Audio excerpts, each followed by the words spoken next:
Thanks everybody for coming. So I'm just going to give a little brief overview of the SEC program, 3 slides, very quick, and then I'm going to hand you over to James Duffy, who's going to talk about the leader funding for the coming years. So thanks for registering. I'm Paul McNama. I work for ATU in Sligo, and we're mentors for the Sustainable Energy Community Program. And I mentor Leitrim, and I help the other mentors across the other regions as well. We're regional coordinators. So let me move on here. So what is an SEC? It's any group that aims to be more energy efficient, use renewable energy where feasible, and adopt smart energy solutions. So at the minute, there's 19 of them across Leitrim. We've seen an influx with the introduction to the green clubs. So that's been great. It's been nice to see so many people coming on board. If I could ask anyone who isn't muted to mute, that'd be good. There we go.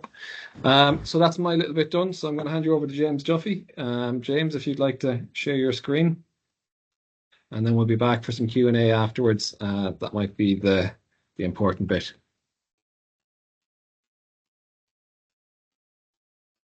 Perfect, Paul. Fair play. Thanks, James. Can you see the front page of the presentation there? Okay. Yeah, looks good. That's perfect. No bother at all. Thanks a million, Paul, for inviting me along tonight. That any opportunity to promote the leader program is very handy for me. Saves me having to go over and run and do these things that you're doing. Fair play to you. Welcome everyone this evening. Thanks a million for turning out. That's a fairly quick presentation on the leader program. Give a rundown of what it is, where it comes from, and what's available in County Leitrim. This program's running from 23 to 27, so we're obviously kicking into gear towards the middle of 24.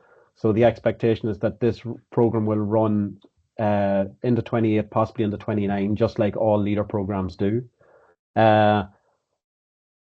I've been working on the leader program since 2008, so old hand at this stage. The program itself has been running since the early 90s, so in around 91 it started, and we're on our 6th iteration of the program, generally running in a 6-year cycle. So in terms of what leader is, the whole premise of leader is that it's a bottom-up approach for the delivery of grant aid. So all decisions are made within the county. So your application, if you submit one, will be reviewed by a committee of representatives from across the county or that have an interest in the county. And then it's brought before a board of representatives also made up within the county. In terms of how it's delivered, that the main body that signs the contract and runs the program within the county is the LCDC, and most people will be well aware of what the LCDC is at this stage because they basically run a multitude of various funding packages and programs throughout the county. It's become the standardized model. Then ourselves, Leitrim Development Company, we're what's known as the implementing partner. So we're the ones that talk to you and work with you to get your application ready and through submission all the way through the claims process, that you'll be working with project officers from Leitrim Development Company. And then the financial partner is the county council, so they'll deal with all finances relating to the program that they pay us, and they also pay you when your grant is complete. They also review your documentation, so it's known as an Article 48 check. So when you submit your application, bringing it forward towards evaluation, they'll review your documentation, and then also at claim stage, they'll review your documentation. And this has become the standard function and is actually a very good mechanism in that we work with you within the implementing partner. We're there to assist you and to guide you, to tell you what to watch out for, what not to submit, what to submit. We're not the police, that the police is actually the council in this. So we're the ones trying to get you past the police, basically, to give you the little nuances and the tricks of the trade to make sure that it's as simple as possible to go through the program. In terms of how a leader program is developed, that between the three of us, we made a submission early 23 for funding within Leitrim, and there would have been quite a substantial process involved in that. Lots of workshops, lots of roadshows out to the public to get your point of view. So basically, the program that's put together is very much the program that the county requested. That from the roadshows that we would have done across the county, we would have taken on board what people wanted to see funding in, where the areas were most important from your point of view to allocate funds. And this is very much how the program is built within the county. The development strategy is available on our website for anyone to review. And often when you're putting together a project, it's very good to refer to the development strategy because there'll be a lot of information in there. And by referring to it, it'll strengthen your case at evaluation through the evaluation process. So in terms of the way the program is broken into three themes: economic development and job creation, rural infrastructure and social inclusion, and sustainable development, climate change and mitigation and adaptation. So really, first one very much focused on job creation, be it through tourism, agriculture diversification, food, social enterprises, etc. Second one being very much social inclusion, so community development, community facilities, sports facilities, etc. Also in helping out in terms of rural youth. And then the third theme, which is probably more relevant tonight, in relation to the sustainable development of the rural environment, and then climate change, capacity building, climate change mitigation and adaptation. So this is standard across the country, that this is the way the program is broken down into the three themes. Then in terms of how the money is divided, so in total we have a budget of just shy of 5 million for projects to allocate over the 5 years of the program, or the 6 years in total. Within economic development, we have just shy of 1.8 million, and here you'll see how this is separated out across each of the various sub-themes which are being funded. In general, there's not a lot of money, and I think this gives an indication as to the size of the projects that we'll expect to see coming in through the program. That the program allows up to 250,000 grant applications, but in general, what you'll find is that most projects will be in the range of 20 up to 150,000 would be what we expect. Coming in higher than this, you would really need quite a substantial project that was very innovative or very of its time to be able to maximize to a higher level of grant of being 150,000 up to 250,000. This slide here gives a really good snapshot of some of the projects that was funded last time in relation to enterprise. So you're going to see a nice mix of tourism projects, through the social inclusion projects, through the food projects, nice examples of arts and crafts, etc., small niche businesses, that you can really see the range of projects that get support and receive support through Leader. What we generally advise is that come to us and ask the question, and then we can advise you as to what you may or may not be able to receive funding for. That we've been around the block at this stage. We know very, very fast what will and will not receive funding, and we're able to tell you very fast what you should apply for funding for. That we generally advise to keep everything really, really simple through Leader. That it works best if you have one contractor doing multitude of works, especially for large construction projects. Separating it out in subcontracting is quite difficult and will cause you a substantial amount of more paperwork when it comes to the Leader program.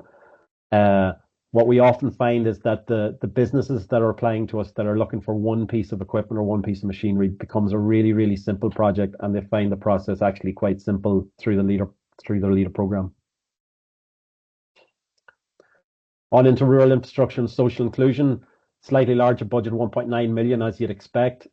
Big focus on community recreation and sport, topping out the grant levels of 675,000. But again, limitations there that we held our close call there, closed about 2 weeks ago. We had inundated with requests for grant funding. Unfortunately, we won't be able to fund them all. We'll only be able to fund a small a small number of it. But I suppose what we'd seen through the last program was that there tends to be top ups coming at different stages within the program, so we'd always be seeking additional funding from the department to bolster what we know will be one of the key focuses of support requests this time around. It was last time. We expect it to be the same again. Rural infrastructure being very much more on the side of community centres, playgrounds, etc., that type of work. Town and village enhancement, again, similar in terms of streetscapes, gardens, etc., that type of work. Digital connectivity, accessible service and rural youth, small pots available here of 50,000 each. Digital connectivity being in terms of broadband availability, accessible services, improving accessibility to towns and villages within the county, and then rural youth, very specific projects and programs that we would run that would be geared solely at the youth of the county. So again, good slide just showing a broad range of the projects that will be funded, typical playgrounds, walks, running tracks, AstroTurf facilities, the Island Theatre in Ballinamore, the Fina Visitor Centre, festivals, just as you can see, quite a wide range. And then in terms of analysis and development for the development of tidy towns plans, this was again very typical of what would be supported through the LEADER programme.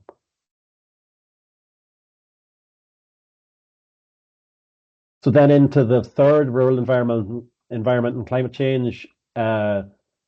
Lesser budget, but still a substantial budget for this sector, that just over 1 million.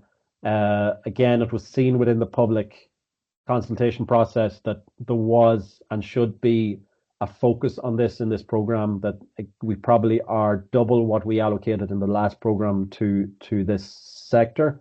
And as you see, quite a large pot sitting for renewable energy and energy efficiency and waste management of 415,000, and then smaller pots for protection, improvement of local biodiversity, protection and sustainable use of water resources, and climate change training, study tours and events.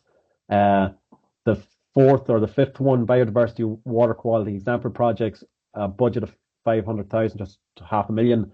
That what we would like to see in this programme is somewhere between 3 and 5 exemplar projects across the county, basically parks, open facilities to the public, whereby there's a focus on biodiversity and water quality and making the public more aware of what is meant by biodiversity and water quality. We have good examples of this already in terms of Born and Ave and the park up in Kinloch, but it's to broaden out for more of these types of parks to be available within the county for people to visit and become more aware of the biodiversity in their locality.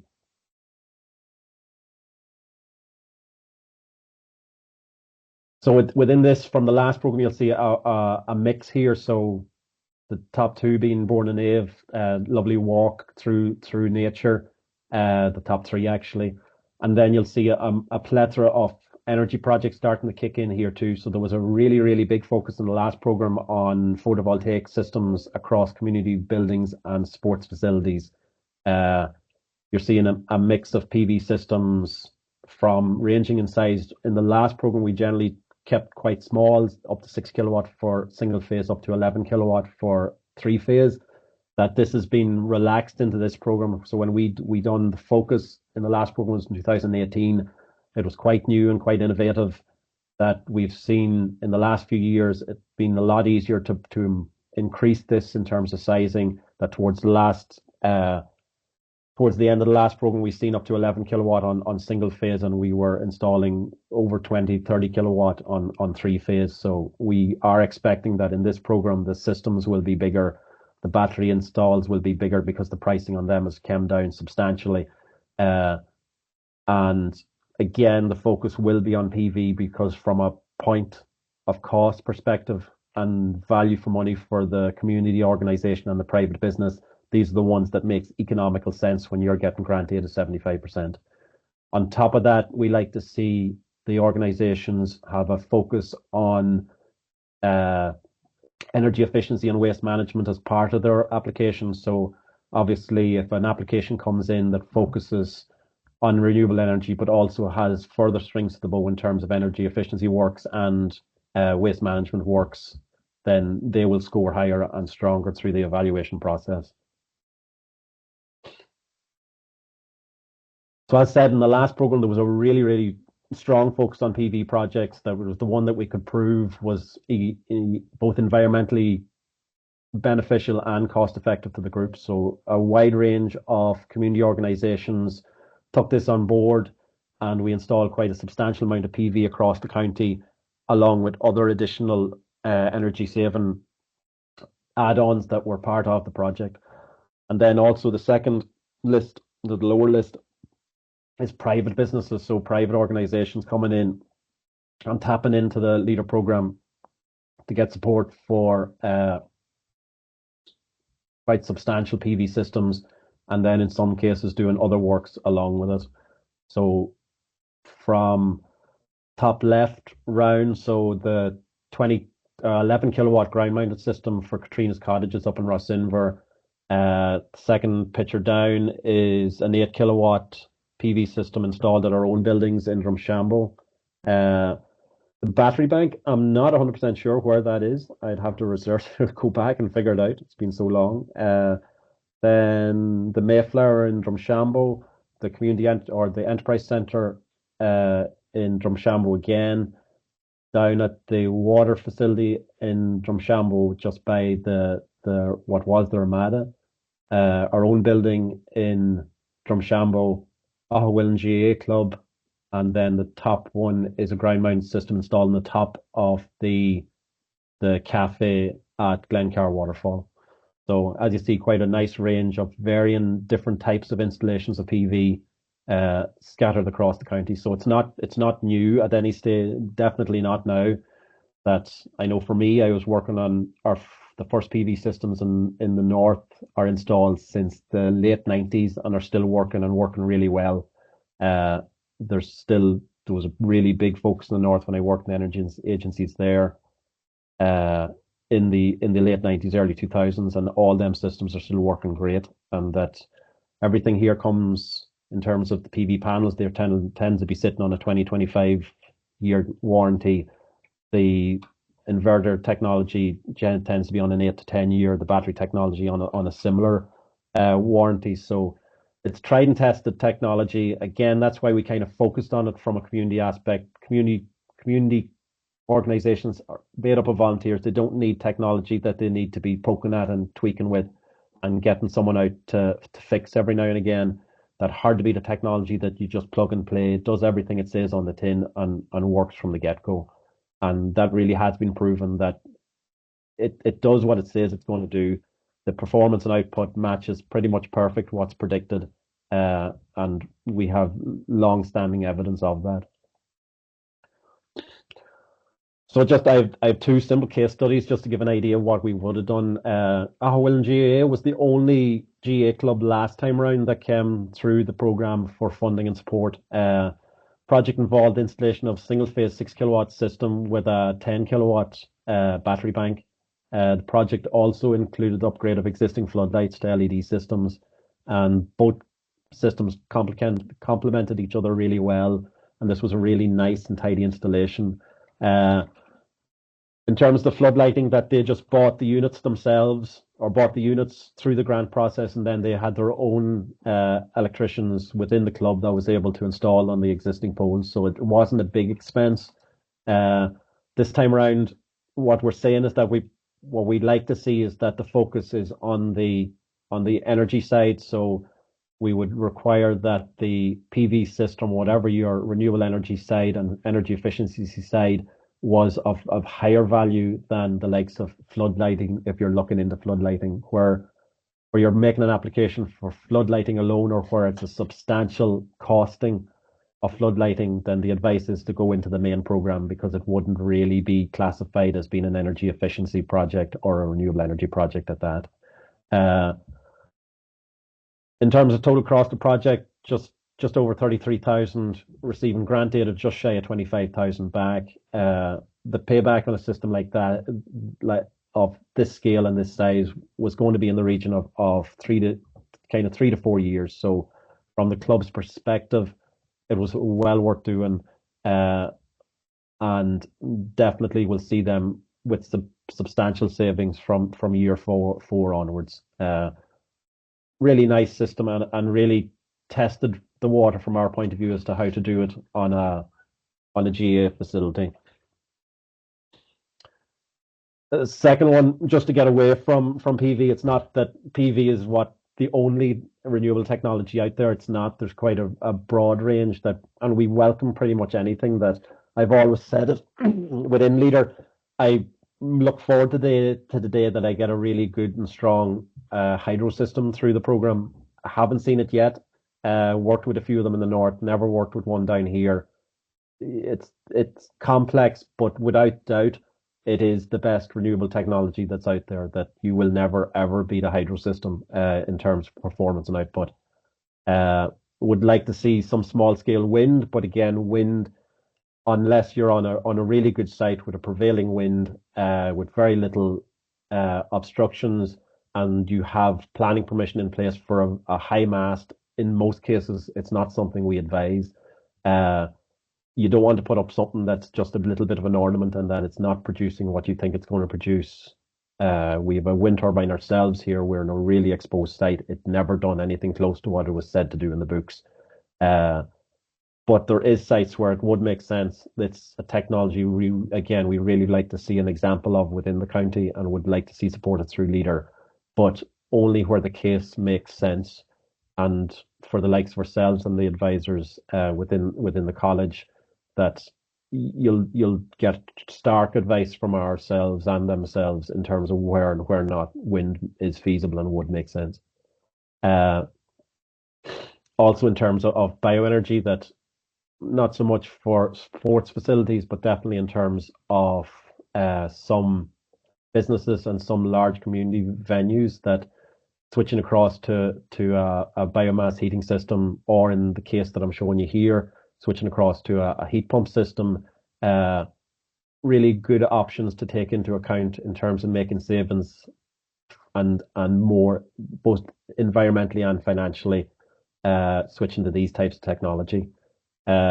This system here, Mobile Resources, built Evers Lane back in 2009, and at the time it was built and designed to use an air source heat pump. The air source heat pump that went in failed miserably. It was a complete disaster, and that they basically switched it off, turned off the valves, and switched over to the oil system that they had installed in conjunction with it. The oil system that they had installed was really only designed to be a backup, so they were running it way above its design limit, and this was costing them a significant amount of money. The technology had moved on, the knowledge of the technology moved on quite a lot in 10 years, and when they came to us to install the two heat exchange, or the heat pump and the two heat exchangers, the technology was at a point where it was making a lot more sense. And thankfully, the organization there were not so put off by the first system that they weren't willing to go again and make sure that it worked right this time. This installation has been really successful for the centre in now probably 4 years. And again, a really good return in terms of investment here. Of You're talking somewhere between 4 to 6 years in terms of a payback for a system like this, when you're getting a grant support of 75%.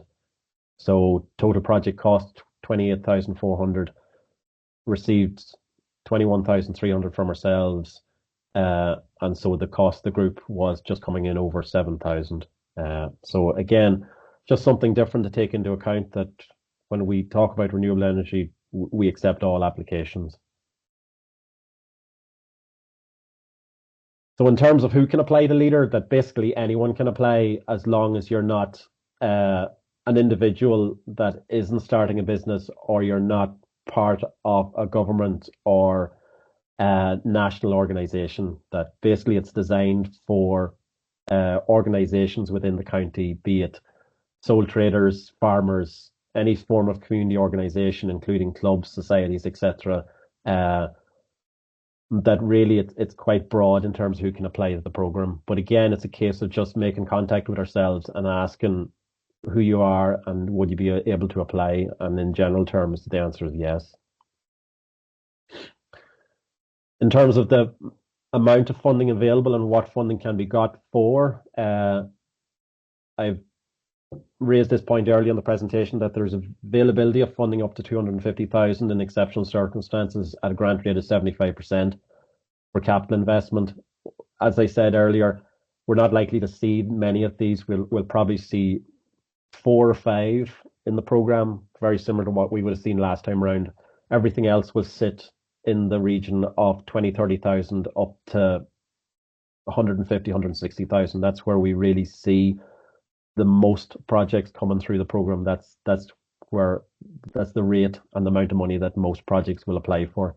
It's not a big amount of money in the current state of play that unfortunately we've seen even from the last program to this program where a construction project might have been pulled out of the bag for 300 or 400,000. We're now seeing that they're costing 500,000, 600,000. That it's amazing how project costs have just went through the roof. But this is what we have. This is what we're working with in the program. That there is a multitude of other sources of funding available, and what we're seeing is that many groups are shopping them around and going to multiple different funding sources, and often joining them together to make the project more deliverable in the long run.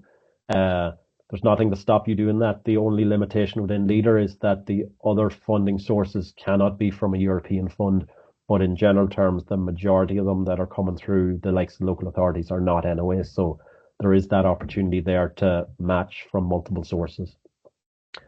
There's a very specific tranche within the Leader program whereby we can fund up to 90,000. It's quite small, but it's for communities under accessible services targeted to hard to reach groups. So for very specific groups of which there is a list available, they can apply for funding up to 90%, but in most cases it's limited to 75%. Analysis and development is basically the development of plans, feasibility studies, business plans, etc. So for community organisations that are at the very early stages of development of a project, they would often come to us for support in developing a feasibility study or a business plan. This is funded up to a maximum of 90%. It tends to be at 90% and can be funded up to 30,000 grant aid. So the final column is grant aid, not project cost. And then another really interesting wing of the program is the training budget. Again, allowable up to 250,000. We'll never ever see a 250,000 training program. You're talking anything in the region of the minimum grant of 5,000 up to, I would expect, 50,000, that kind of budget for training. But the beauty of training budget is that's 100% funded. So for community organisations or for groups of organisations, it's a really useful pot of money available to do substantial training in areas throughout the county. The way it's developed is that it's for the cost of hiring the trainer. So it can't be costs that are borne to yourself as an organisation, but it's the costs associated to bringing in the trainers and getting them to deliver the training on your behalf. You can't charge for the training. It can't be mainstream training, but obviously there can be nominal costs associated to providing food and venue, etc. Something like that may be possible, but in general you don't charge for the training, so it can't be used as a method of making money. It's very much there for improving the knowledge and the ability of the people attending the training and the community and businesses involved in the training. The general list of ineligible activities, good just to see it and to know it, that all this is, as said, available online. We also have a handbook in relation to the Leader program, but the general rule of thumb is just give us a ring or spin us an email and ask us that, throw in an expression of interest with what you're proposing, and we'll come back really fast and let you know what and what is not eligible through the program. That you just ask the question. It's the simplest way. As I said, there's not many projects hitting us now that are new or off the wall to us, so we can tell you very fast what can and cannot be funded. So in terms of how to apply to the program, that the expression of interest form is available online on our website at www.ldco.ie. You'll also find the information booklet there that I was talking about in the last slide. This gives you basically an overview, very similar to the presentation I gave tonight, about where the money is and what can and cannot be funded. The expression of interest is a 3 to 4 page document that just gives us enough knowledge to be able to A, make contact back with you, and B, to be able to give you a little bit of first-hand advice in terms of the project you're proposing. You basically, once you submit an expression of interest, you get allocated a project officer, and that will make contact with you and start going through the process of building your application form. In terms of the application process itself, that obviously there's a substantial bit of documentation that goes with it. Nothing terribly taxing, I have to say, that nothing that you will have not seen before, with multiple applications that you'll submit it to multiple different funders, that at this stage we're all pretty much the same with what we require. The application form, substantial document, definitely, but that's what we're there for. That's what your project officers are there for. We will, in many cases, write a lot of it ourselves for you. We'll sit down with you and chat through your project and get a feel for it and start putting together the answers to the questions. Also, for a lot of organizations, they'll already have developed an action plan or business plan, and this basically feeds the application form, that all the information that's within your plans will be just repeated back into the application form. For organizations, we need some evidence that you exist. So memorandum in arts, if you're a limited company, or CLG with certificate incorporation. For simpler organizations, so for the likes of GA clubs, they will have a constitution. That's what we require. In some cases, we require a copy of meeting minutes, community or committee membership list. This is for the really basic organizations that are out there. The, let's say, gardening clubs or small clubs that just, we need something to show that you exist and that you've met a number of times, basically. In most cases, it'll be memorandum in arts or a constitution. Financial details, basically the leader program is a cashback grants program, so you have to spend money to claim money back. It can be done in phases, but you still have to have substantial money up front to be able to deliver a project in its entirety. So therefore, you'll have to provide evidence at the outset that you have at least some finance available to yourselves to be able to deliver the project. That also, where you have accounts, be it managed or audited, that you're providing your last 3 years accounts with your submission of your application. For fixed asset projects or construction projects, we need to see evidence of title or leasehold. Where it's a leasehold, the lease will have to be in place for at least 6 years. That basically, as part of the leader program, you have to show evidence that you have access to the facilities 5 years after the last date of grant payment. So that's why we say 6 years. If that's not the case, a very simple one-pager agreement can be drawn up between yourselves and the landlord. Basically, that is witnessed by a solicitor. It's just a document that gets us around this complication of the leader program, and we've used it in multiple times through multiple programs at this stage. For projects that require consents, so where applicable, where you require planning permission or where you require heritage requirements, that type of documentation needs to be on file at application stage. It's not something you can do at a later point, that you must have your planning permission in place when you're applying to the program. Where planning isn't required, we'd still require some evidence, written evidence from the county council to confirm that it's not requiring planning. In some cases, they'll go through a party just to get this level of, or no, it's section 5, to get that documentation to confirm that it doesn't require planning. But for a lot of community organisations, just something in writing from the county council to say that it doesn't require planning is sufficient from our point of view.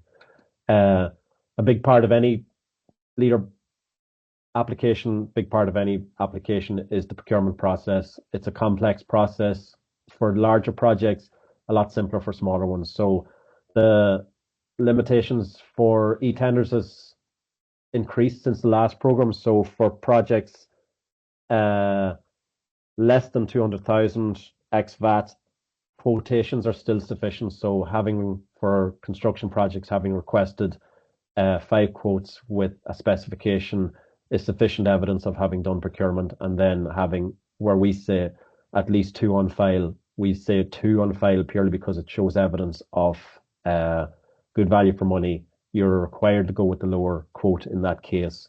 Over 200,000, you're slow. You still have to use the tenders process. Uh, it has a certain level of complexities to it, but still at this stage, most organizations that have done large projects will have went through it and will know how to do it. And also for the larger projects, they will have consultants on board to assist them that will be well versed in e-tenders anyway. The confirmation match finance, confirmation of bridge and finance covered earlier in terms of requiring the bank statements. Uh, Tax clearance being an obvious one.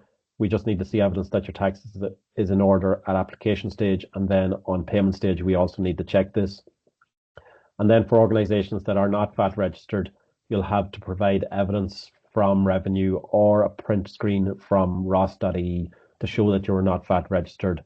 In these cases, you can apply to the leader program for funding inclusive of VAT costs. So it means you can apply to us and get the 75% on the gross costs. For any organization that is VAT registered, obviously they'll apply on the net VAT costs and gets the 75% grant on that. So that's it in a nutshell, a whirlwind of the leader program. In terms of the team, Chris is our CEO, and then we've got 4 staff working predominantly on the leader program. Trish is our admin officer, then 3 project officers working on the program. Brian is also head of strategy, so he only is 2 days a week based on the leader program, and then myself and Aisling are full project officers. And as we always say, the benefit of the leader program is that unlike many other grants programs, where there's no one to talk to bar a helpline and someone in Dublin possibly answering the phone and answering questions. The leader program is incredibly personal, that you will have a project officer from the first day that you dream up a project to the very last day that you open it or start it or switch it on, that we're there with you at all times, at all points. We can get phone calls at all times of the night and get emails anytime, and we will answer. That's what we're there for. We're there to make sure that the process is as simple as possible and that you get through the program as seamless as we can get you through it. In terms of how to contact us, that the general handle for emails is leader@ldco.ie. So any queries, you send to leader@ldco.ie. And then in terms of the web, we're on www.ldco.ie, but also in terms of Facebook, X, that was Twitter, and Instagram, we have handles there too. That I'm leaving them behind me. That I let others do that at this stage, but I'll accept emails still, is the way I'll say it. That's it, Paul. Sure, I'll switch off now until we can move on to questions if that suits you. That's great. Thanks, James. Thanks for the good overview there. And it was nice to see so many solar projects across the county being funded over the years, and the fact that there was some insulation in there as well was nice to see, and a few EV chargers. Um, I think that the takeaway from the whole lot is basically go talk to leader if you're planning a project. And anyone from going around the county talking to different groups, everybody has good things to say about dealing with leader and the local development company. So if you are planning a project and you haven't already talked to them, I'd recommend touching base.